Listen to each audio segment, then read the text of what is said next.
S'il n'y a qu'une seule chose à retenir de cette vidéo, c'est que j'avais oublié de tourner la phrase d'intro.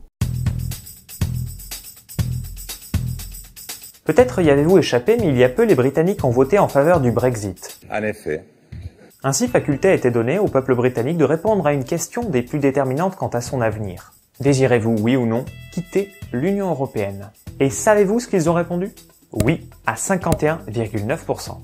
Bien sûr, le procédé risque de prendre du temps. Il faut en effet compter 2 ans au minimum entre le recours par le gouvernement britannique à l'article 50 du traité sur le fonctionnement de l'Union européenne et la sortie effective de la Grande-Bretagne de cette union. Ceci étant dit, tout le monde a plutôt intérêt à ce que le Brexit se fasse vite et bien. C'est une très mauvaise histoire, dont nous devons sortir au plus vite.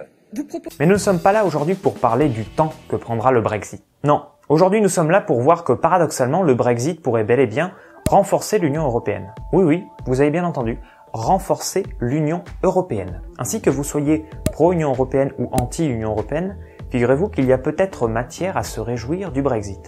Évidemment, de prime abord, on ne voit le Brexit que comme un coup dur porté à l'Union européenne. Un coup très dur même.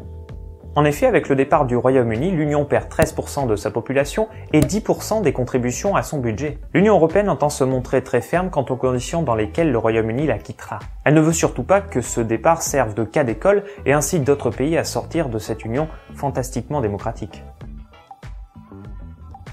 Pourtant, le Brexit, mais aussi l'élection de Donald Trump ont fait office d'électrochoc. Ainsi s'est ouvert le débat, notamment en Allemagne, quant à la création d'une politique étrangère et de défense commune.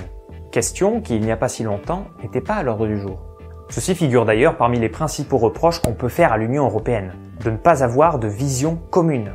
Eh bien, le Brexit pourrait justement permettre l'émergence de cette vision commune, de cet esprit européen qui fait tant défaut dans les moments de crise. Par ailleurs, il ne faut pas oublier que le Royaume-Uni avait toujours freiné des 4 fers dès lors qu'il s'agissait de faire de l'Union européenne autre chose qu'un immense marché. Et la chose n'était pas aisée. On ne se rend qu'assez peu compte de ce que cela représente de créer un véritable marché commun. C'est une tâche titanesque.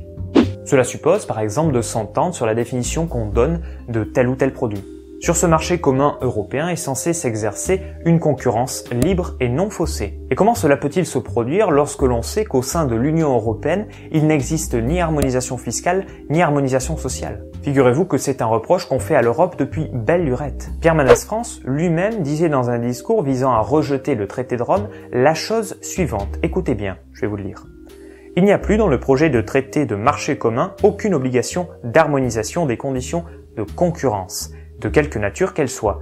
Eh bien mes chers collègues, oui parce qu'il s'adressait en l'occurrence à la Chambre des députés, c'est l'une des lacunes les plus graves des projets qui sont aujourd'hui en discussion. On peut également déplorer l'absence totale de concertation sur la fiscalité du travail.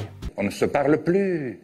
Ainsi, le taux de prélèvement passe de 27% en Irlande à 55% en Belgique. Et il en est de même s'agissant de l'impôt sur les sociétés, qui passe de 10 à 35%. Bref, vous l'aurez, je l'espère, compris, le Royaume-Uni ne voulait pas d'une Europe sociale. Les Britanniques avaient pour habitude de se liguer avec les pays d'Europe de l'Est de façon à bloquer tout avancement sur le terrain social. Avec la sortie du Royaume-Uni, c'est donc la possibilité d'avancer sur ce terrain-là qui s'ouvre. Et il est à craindre que si harmonisation fiscale il y ait, elle se fasse vers le bas, en direction des États dont l'impôt sur les sociétés et les niveaux de protection sociale sont parmi les plus bas. Reste qu'il est peu probable que l'Union européenne tire profit de cette situation pour faire naître un véritable esprit européen. Esprit européen dont on voit malheureusement à chaque crise qu'il fait effectivement cruellement défaut. En effet. Il existe pourtant un esprit français, un esprit allemand, un esprit espagnol. Ainsi en France, l'Île-de-France ne se pose pas la question de savoir si elle doit payer pour l'Ardèche. Eh bien en Europe, l'Allemagne ne souhaite pas payer pour la Grèce. On doit donc pouvoir, sans être taxé de fasciste, remettre en question une institution qui n'a pas permis l'émergence d'un esprit qu'elle était pourtant censée devoir faire naître. L'Union européenne ne doit pas être un dogme qui entraîne l'excommunication de quiconque la remet en question.